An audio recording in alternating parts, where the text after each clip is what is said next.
The night before my daughter's wedding, I found my future in-law crouched over her bridal gown with a pair of scissors and a bottle of red wine. She wasn't drunk. She wasn't emotional. She was methodically slicing open the seams of a dress my daughter had dreamed of since she was 10 years old. What she didn't know was, I owned the boutique that made that gown. Every inch of lace, every hand-stitched pearl, every layer of tulle had passed through my hands. That dress wasn't just fabric. It was 15 years of sacrifice, love, and late nights raising my daughter as a single mom while building my business from scratch. And now, some woman who thought she could buy control with a Vera Wang backup dress was trying to destroy it. With wine and scissors. At 2:30 in the morning. I didn't scream. I didn't break down. I flipped on the light, and I made her choose. Either walk away quietly and never speak of this again, or have the footage sent to her son, my future son-in-law, before the ceremony. She chose wisely.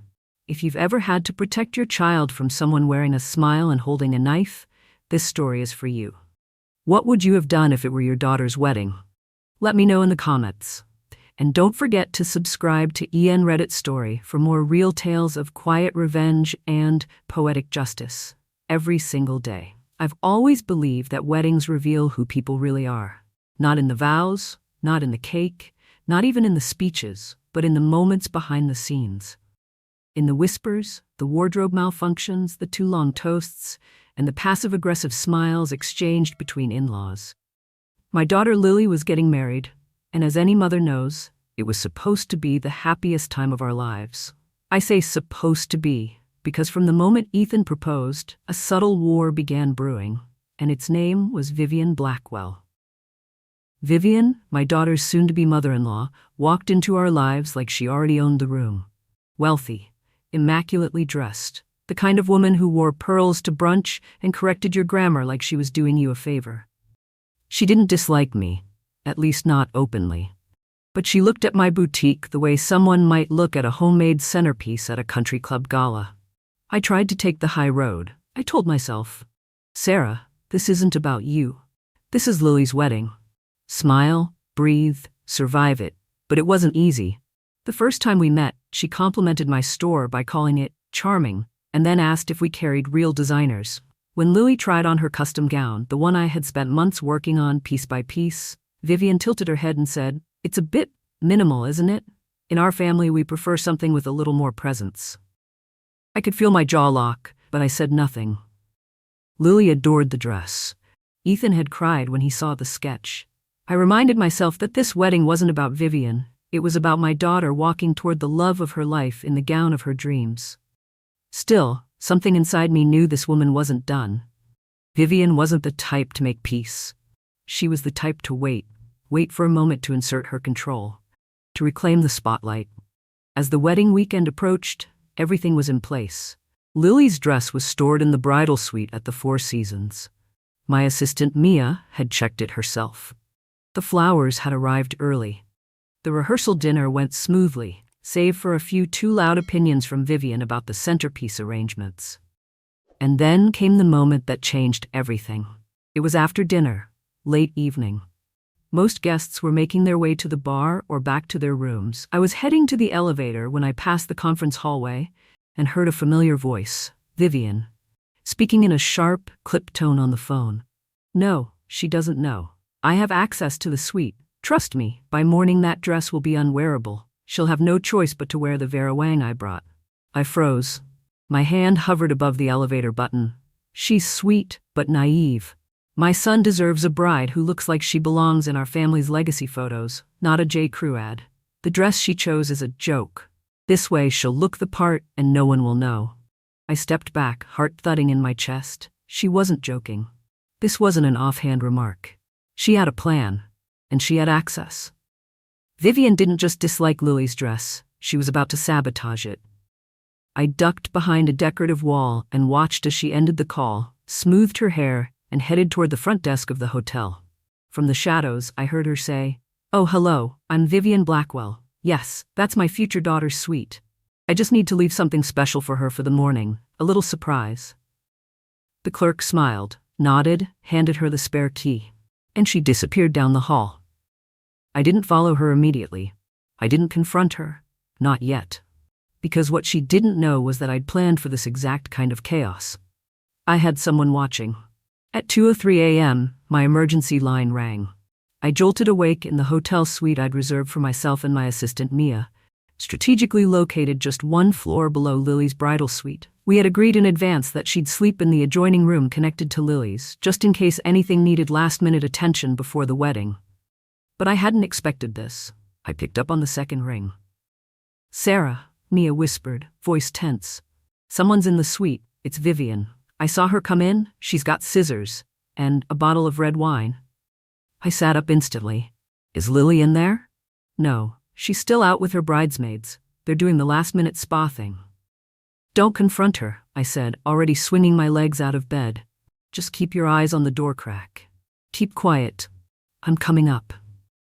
I was dressed and in the elevator within 90 seconds, my master hotel key in one hand and my pulse racing like a war drum in my ears. All I could think about was the look on Lily's face when she first tried on the gown, how she ran her fingers along the beadwork and whispered, "It's perfect, Mom. I feel like myself." It wasn't just a dress, it was her. And Vivian was about to ruin it. When I stepped into the quiet hallway outside the bridal suite, Mia was already waiting near the connecting door. She looked at me with wide, anxious eyes and mouthed, "She's still in there." I took a breath, slid the key into the lock, slowly opened the door. The lights were dim, but the vanity mirror spilled just enough glow to reveal the scene. There she was, Vivian Blackwell, perfectly composed in her silk pajamas and pearls, standing over Lily's gown like a surgeon over a patient. In one hand, a long pair of tailoring shears, in the other, a stemless glass of Merlot. The dress had been removed from its garment bag and laid carefully across the bed.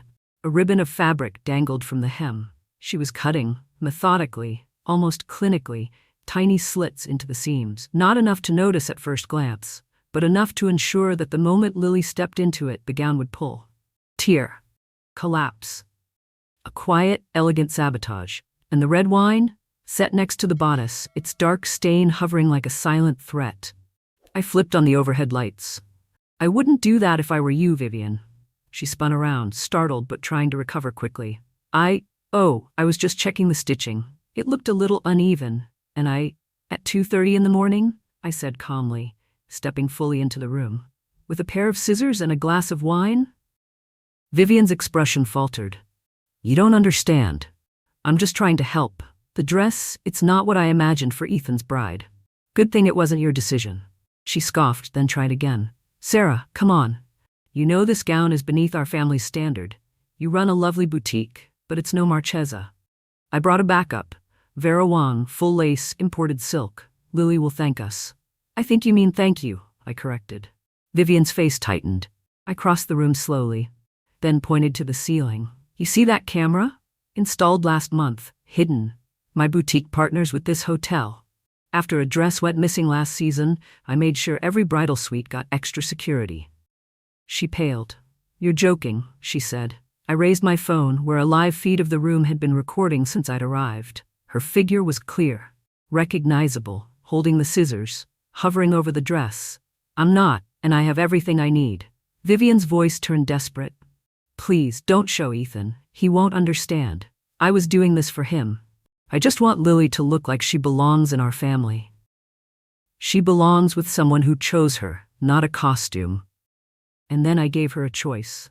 Either you walk out of this room, go back to your suite, and wear the pale blue dress we picked together for you tomorrow, or I send this video to your son, right now, and let him decide whether to proceed with the wedding at all. Vivian's hand tightened around the scissors. For one horrible second, I thought she might lash out.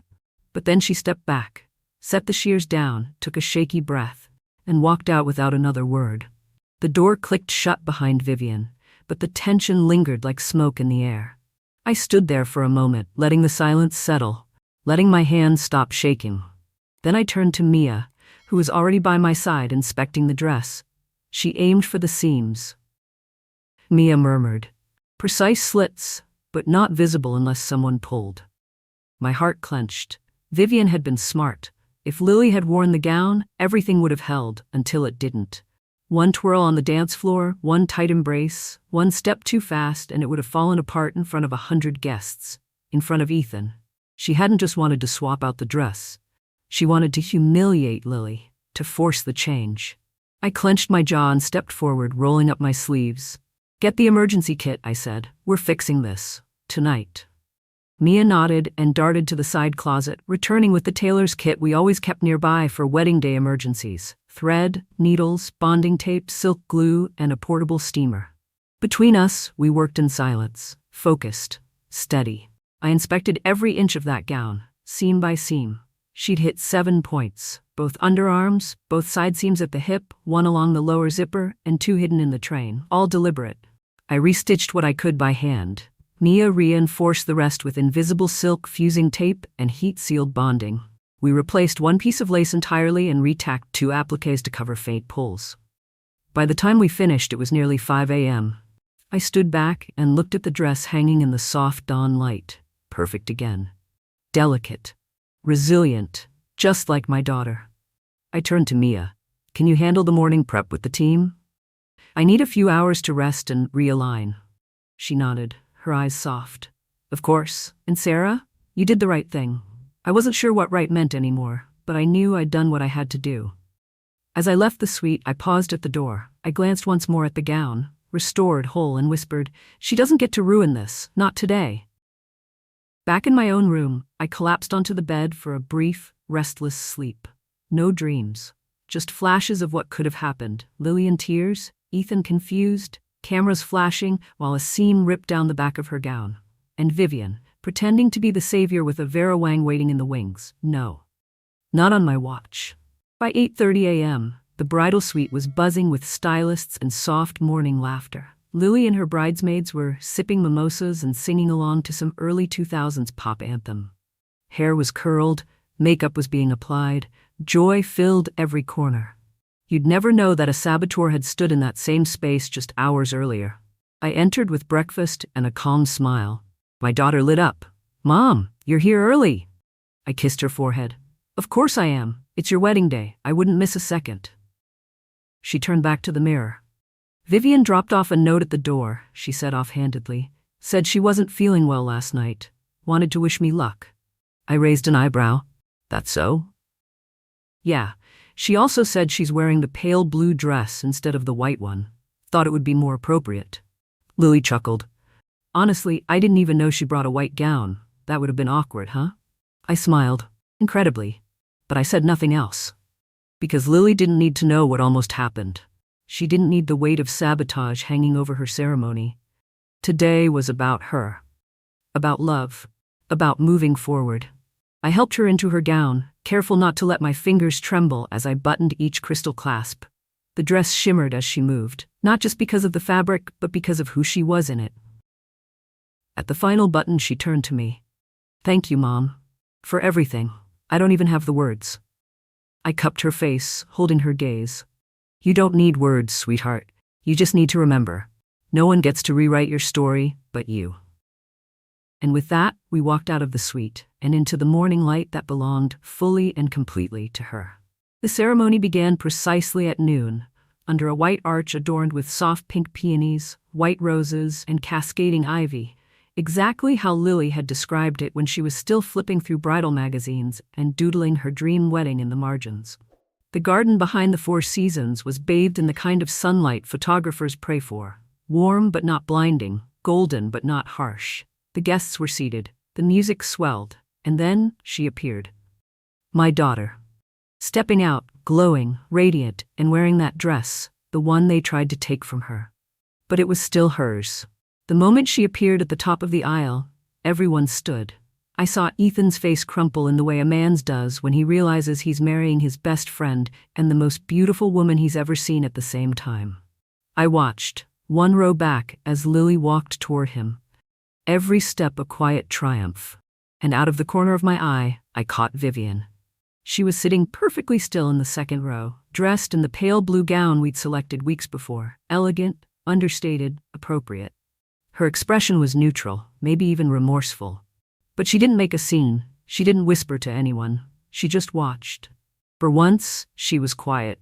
I wondered what was going through her head as she looked at the dress. Did she recognize her failure? Did she feel shame? Or did she think I was bluffing about the camera? The ceremony was flawless. No forgotten vows, no fumbled rings, just two people in love, exchanging promises beneath the sun, and a mother holding her breath until the words, "I now pronounce you," made it real. Afterward, I helped Lily bustle her train for the reception. As I kneeled, fastening the final loop, she leaned in.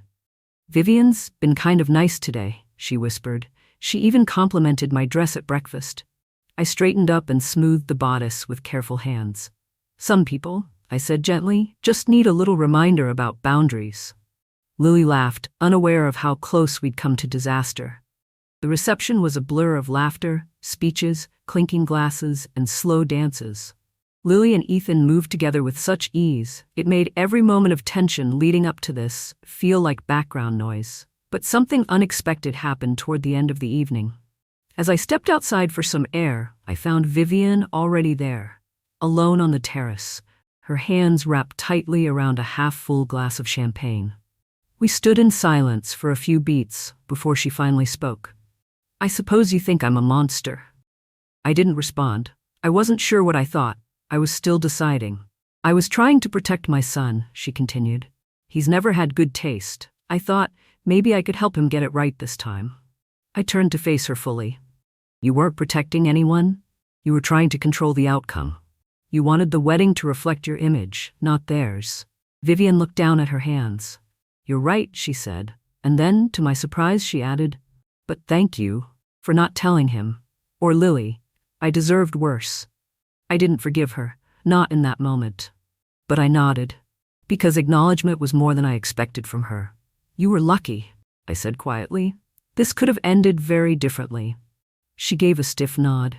"It won't happen again." And for once, I believed her. As I walked back inside, the music swelled and guests lifted sparklers around the newlyweds as they danced. It wasn't the ending I had imagined. It was better, because sometimes the real victory isn't ruining someone in return. It's stopping them just before they succeed. It's protecting someone's joy without them ever knowing how close it came to breaking. 2 weeks after the wedding, a small cream-colored envelope arrived at my boutique. No return address, just my name, written in meticulous cursive. Inside was a handwritten card and a smaller envelope tucked behind it, thicker, sealed with an embossed V. The card read, "Sarah, I won't pretend to deserve forgiveness, but I wanted to thank you for what you didn't do. For the dignity you preserved, not just mine but Lily's. You protected her without punishing me. You could have destroyed everything. You chose not to. I may not know how to love like you do, but I saw it, and I will never forget it." Vivian, I sat with it in my hands for a long while. Not angry, not moved exactly, but struck. Vivian wasn't the kind of woman who apologized, not directly, not ever. And yet, there it was, a confession without drama. An acknowledgement of boundaries, of loss, of control slipping through her fingers and being replaced with something quieter. Something humbler. I opened the smaller envelope. Inside was a voucher, a gift certificate, $5,000, made out to Elegant Beginnings, my boutique. Not in her name, not for herself, but for a future bride in need of a dress. No signature, no strings, just a single, neat note scribbled in the corner. "Let her wear what she loves." I placed the voucher in the back of my drawer and exhaled slowly. It wasn't redemption. It wasn't absolution. But maybe, just maybe, it was growth. The weeks passed. Lily and Ethan returned from their honeymoon in Italy, blissfully unaware of the battle that had nearly wrecked their perfect day. They came by the boutique with photos, all smiles and shared glances, Ethan beaming at every shot of Lily in her dress. "Thank you again, Mom," Lily whispered as we hugged goodbye. It was everything I ever dreamed of. That was all I needed. The rest didn't matter. Vivian stayed at a respectful distance. She sent a holiday card addressed to the Thompsons and Blackwells, signed simply Vivian. It was tasteful, cordial, no flair, no passive-aggressive notes about table arrangements or color palettes. Just a photo of Ethan and Lily on their wedding day, with a short handwritten line at the bottom. She looked perfect. I didn't respond. I didn't need to. Some messages are meant to land like soft rain, not fireworks. And still, sometimes I'd find myself watching the security footage from that night. Not out of anger, not to relive the drama, but to remind myself what power looks like. It doesn't always come with shouting or slamming doors. Sometimes it walks into a room at 2:30 in the morning, flips on the lights, and calmly says, "Not today." It stitches in silence. It protects without fanfare. It restores, not for credit, but because someone else needs to believe nothing ever went wrong. That's what mothers do, and that's what she'll never quite understand. 6 months after the wedding, Lily called me on a quiet Sunday morning. "Mom," she said, her voice light and glowing, "I'm pregnant." I sank slowly into the kitchen chair, hand over my mouth, a soft laugh breaking into tears. The kind of laugh that comes from joy so deep, it finds the crack in every past wound and heals it. She went on and on about tiny socks and morning sickness, and Ethan's reaction. He had apparently fainted in the kitchen when she handed him a tiny onesie that read, "Coming soon." As she spoke, I thought about how much had happened between then and now, and how little she knew about how close her wedding day came to unraveling completely. And that was by design. Because love, real love, is sometimes invisible. It doesn't always announce itself. It doesn't always scream. It sows quietly in the dark and says, "You'll never know what I protected you from, but you'll never have to." Later that evening, I went into the boutique. The shop was closed, but I unlocked the drawer beneath the main display counter. The envelope from Vivian was still there. I reread the note. Still no name. Still no attempt at justification. And yet, in its own strange way, it had closed a loop. I thought about using the voucher for a future bride, maybe one whose mother couldn't afford her dream dress. Someone young, maybe afraid. Maybe someone alone. A girl like I had once been. Because that's the thing about battles fought in silence. They don't always end with victory parades. Sometimes they end with dignity. With a perfect wedding day. With a daughter smiling in the mirror, never knowing how hard you fought to keep that smile intact. Vivian and I never spoke about that night again. She never tried to control another detail. She never again questioned my daughter's choices, because she knew what I was capable of. And more importantly, she knew what I was willing to do to protect what I love. So if you're listening to this and thinking, what would I have done? Ask yourself this. Would you scream? Would you burn the house down?